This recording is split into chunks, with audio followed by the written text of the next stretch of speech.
ചൂരക്കാട് പടക്ക സംഭരണശാലയിലെ സ്ഫോടനത്തിന്റെ കാരണം കണ്ടെത്താൻ വിദഗ്ധ സംഘത്തിന്റെ പരിശോധന ഇന്നാണ് നടക്കുക.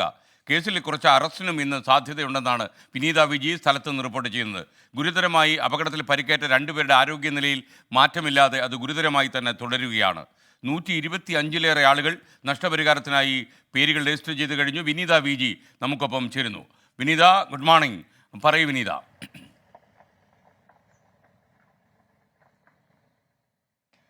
Very good morning S K. നമ്മളിപ്പോൾ നിൽക്കുന്നത്, നമുക്ക് ആ ദൃശ്യങ്ങളിൽ കാണാൻ കഴിയുന്നത് ഇന്നലെ ആ സ്ഫോടനമുണ്ടായ ആ സ്ഥലമാണ്. അതിന്റെ ഒരു ആഘാതം എത്രത്തോളം വലുതാണ് എന്ന് ആ ദൃശ്യങ്ങൾ തന്നെ വ്യക്തമാക്കുന്നതാണ്. സമീപമുള്ള വീടുകൾ നമുക്ക് ദൃശ്യങ്ങളിൽ കാണാൻ കഴിയുന്ന പോലെ തന്നെ ഇവിടെ നിന്നുള്ള ആളുകളെയൊക്കെ തന്നെ സമീപമുള്ള ക്യാമ്പിലേക്ക് മാറ്റിയിട്ടുണ്ട്. വീടുകൾക്കൊക്കെ വലിയ രീതിയിലാണ് നാശനഷ്ടം ഉണ്ടായിരിക്കുന്നത്. തൊട്ടടുത്തിരിക്കുന്ന വീട്, നമുക്ക് ആ മുകളിലേക്ക് കയറുന്ന ഭാഗമൊക്കെ തന്നെ ആ സ്ഫോടനത്തിന്റെ ആ ഒരു പ്രകമ്പനത്തിൽ അത് പൂർണ്ണമായും പൊളിഞ്ഞൊരു അവസ്ഥ തന്നെയാണുള്ളത്. ഇതിനോടകം തന്നെ 125ഓളം ആളുകളാണ് ഇപ്പോൾ നഷ്ടപരിഹാരം ആവശ്യപ്പെട്ടുകൊണ്ട് സർക്കാരിനെ സമീപിച്ചിരിക്കുന്നത്. ഇന്ന് വിദഗ്ധ സംഘം സ്ഥലത്തെത്തി വിശദമായിട്ടുള്ള പരിശോധനകൾ കൂടി നടത്തുമെന്നാണ് അറിയിച്ചിരിക്കുന്നത്. എന്താണ് ഇതിന്റെ കാരണം ഉൾപ്പെടെയുള്ള സംഭവങ്ങളായിരിക്കും കണ്ടെത്തുക. ഇതിനോടകം ഈ കേസുമായി ബന്ധപ്പെട്ട, ഈ സ്ഫോടനവുമായി ബന്ധപ്പെട്ട 4 പേരുടെ അറസ്റ്റാണ് പോലീസ് രേഖപ്പെടുത്തിയിരിക്കുന്നത്. ഒപ്പം തന്നെ കൂടുതൽ ആളുകളുടെ അറസ്റ്റും ഇന്ന് ഉണ്ടായേക്കും.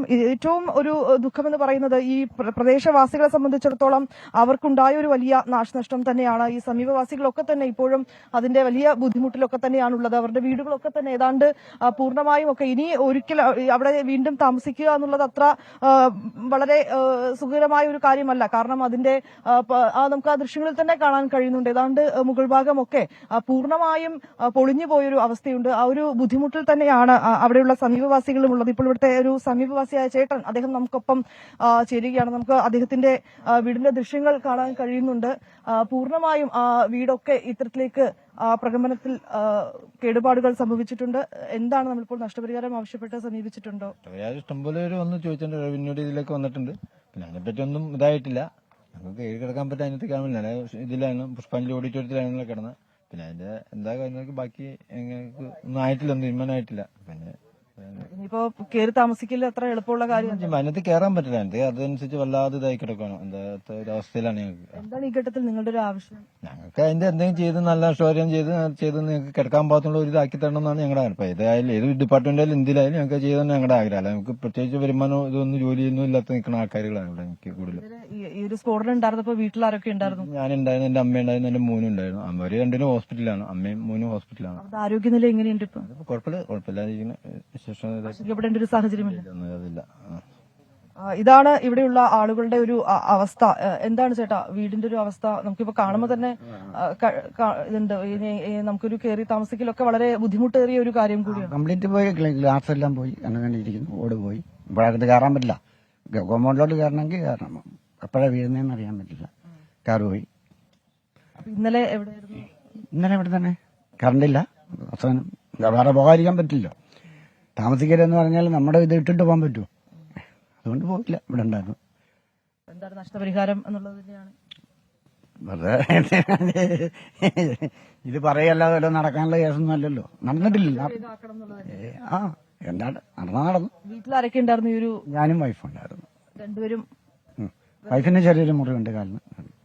നമുക്ക് അദ്ദേഹത്തിന്റെ വീട്ടിലേക്ക് കയറുകയാണെങ്കിൽ നമുക്ക് ആ ദൃശ്യങ്ങൾ തന്നെ വളരെയധികം വ്യക്തമാണ്. എസ് കെ, മുകൾ ഭാഗത്തേക്കൊക്കെയുള്ള മേൽക്കൂരയൊക്കെ പൂർണ്ണമായും ഇങ്ങനെ പൊളിഞ്ഞ് കിടക്കുന്നുണ്ട്. അദ്ദേഹത്തിന്റെ കാറുണ്ട്. ഇവിടെ നിന്ന് മാറി താമസിക്കണം എന്നൊക്കെ പറഞ്ഞിട്ടുണ്ടെങ്കിലും തൽക്കാലം ഈ സാധനങ്ങളൊക്കെ ഇട്ട് അവർക്ക് പോകാൻ കഴിയാത്തൊരു സാഹചര്യമായിരുന്നു. അതുകൊണ്ട് തന്നെ രണ്ടുപേരും ഇന്നലെ ഇവിടെ തന്നെയാണ് താമസിച്ചതെന്നാണ് അവർ പറയുന്നത്. ഈ പ്രദേശവാസികളൊക്കെ പറയുന്ന ഒരു കാര്യം ഇത് തന്നെയാണ്. അവർക്ക് ഈ നഷ്ടപരിഹാരം ഉൾപ്പെടെയുള്ള കാര്യങ്ങൾ അത് എത്രയും വേഗം നൽകുക എന്നുള്ളതാണ്. ഇപ്പോൾ കഴിഞ്ഞ ദിവസമൊക്കെ ഈ സമീപമുള്ള ഒരു ഓഡിറ്റോറിയത്തിലാണ് ചെറിയൊരു ക്യാമ്പ് ഒരുക്കിയിട്ടുണ്ട്. അവിടെയാണ് ആളുകളൊക്കെ തന്നെ താമസിച്ചിരുന്നത്. പക്ഷേ തിരികെ വീടുകളിലേക്ക് മടങ്ങി എത്തണമെങ്കിൽ അവർക്ക് ഈ പണികൾ മുഴുവനും ഇനി അത് പൂർത്തിയാക്കേണ്ടതായിട്ടുണ്ട്. ഈ ഓടുകൾ അതിനി ഏത് നിമിഷവും നിലംപതിക്കാവുന്ന ഒരു അവസ്ഥയിലാണുള്ളത്. അതുകൊണ്ട് തന്നെ ഇത് ഈ ഒരു വീടിന്റെ മാത്രം ഒരു അവസ്ഥയല്ല, ഈ ഒരു പരിസരത്തുള്ള നിരവധി വീടുകളുടെ അവസ്ഥ ഇത് തന്നെയാണ്. അവർക്ക് എത്രയും വേഗം നഷ്ടപരിഹാരം ഉൾപ്പെടെ നൽകി അതിനുള്ള പരിഹാരം കാണണമെന്നുള്ളത് തന്നെയാണ് ഇവരുടെ ഒരു പ്രധാനപ്പെട്ട ഒരു ആവശ്യവും. ഒപ്പം തന്നെ ഇന്ന് വിദഗ്ധ സംഘം ഈ സ്ഥലത്തെത്തി കൃത്യമായിട്ടുള്ള പരിശോധനകൾ കൂടി നടത്തും.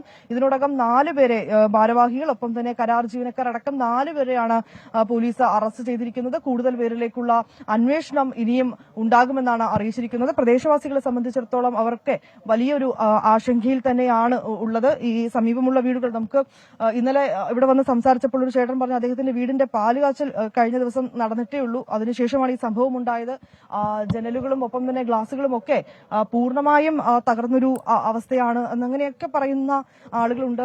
സമീപവാസികളൊക്കെ വലിയ ഒരു ദുഃഖത്തിലും അവരുടെ ഒരു ആശങ്കയിലും ഒക്കെ തന്നെയാണ്. ഇതിനൊരു പരിഹാരം വേണം എന്നുള്ളത് തന്നെയാണ് ഇവരുടെ പ്രധാന ആവശ്യവും. SK. ഓക്കെ, വിനീത വിജിയാണ് തൃപ്പൂണിത്തുറയിൽ നിന്ന് നമുക്കൊപ്പം ചേർന്നത്. ഓർക്കാപ്പുറത്ത് സർവ്വതും നഷ്ടപ്പെട്ട കുറച്ച് മനുഷ്യരാണ് ഇപ്പോൾ ചൂരക്കാട്ടുള്ളത്. അപ്പോൾ അവർക്ക് നഷ്ടപരിഹാരം വേണമെന്നുള്ളത് ന്യായമായ ആവശ്യമാണ്. കൺമുമ്പിൽ സ്വന്തം ആയുസ് മുഴുവൻ ബലികഴിച്ച് സമ്പാദിച്ച എല്ലാ സാധനങ്ങളും തകർന്നു പോയ ഒരു അവസ്ഥയിലുള്ള ചില മനുഷ്യരെങ്കിലും അവിടെയുണ്ട്. അവരെ സംരക്ഷിക്കുവാൻ അധികൃതർ എത്രയും പെട്ടെന്ന് മുന്നോട്ട് വരണം.